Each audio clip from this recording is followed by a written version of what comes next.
Now let's talk about the most common reason for emergency abdominal surgery, appendicitis.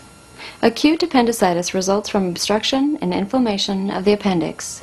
The appendix is a small, worm-shaped appendage that is attached to the cecum, the portion of the large intestine that empties into the colon.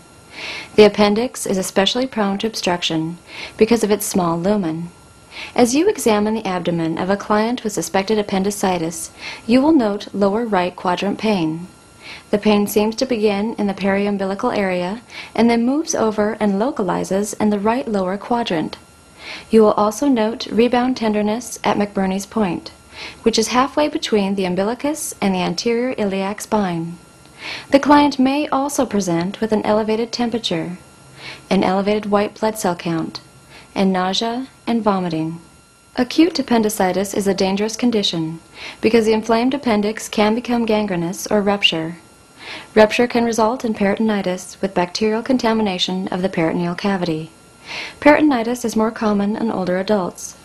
Signs of peritonitis include a rigid, board-like abdomen, abdominal pain, absent bowel sounds, fever, and dehydration. The diagnostic tests for appendicitis include a white blood cell count and a CT scan of the abdomen, or an abdominal ultrascan. The client's white blood cell count is elevated, and the CT scan indicates an enlarged cecum. What are the nursing diagnoses for clients who have appendicitis? Acute pain related to inflammation of the appendix. Nausea and vomiting related to the acute inflammatory process. Risk for fluid volume deficit related to nausea and vomiting. Risk for infection related to possible rupture of the appendix and peritonitis. And anxiety and fear due to the possible rupture of the appendix and peritonitis. The treatment for acute appendicitis is either a traditional or a laparoscopic appendectomy. Prior to surgery, the client should be placed in semi-Fowler's position and should receive nothing by mouth. Administer IV infusions as ordered to prevent dehydration and as a route for analgesia as needed. It is important to remember the following.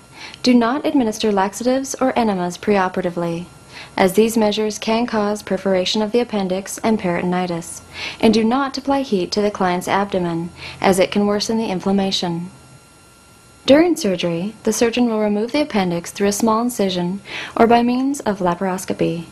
Surgical drains will be inserted if the client has developed an abscess. If peritonitis has developed, the surgeon will insert a nasogastric tube to prevent gastric distension.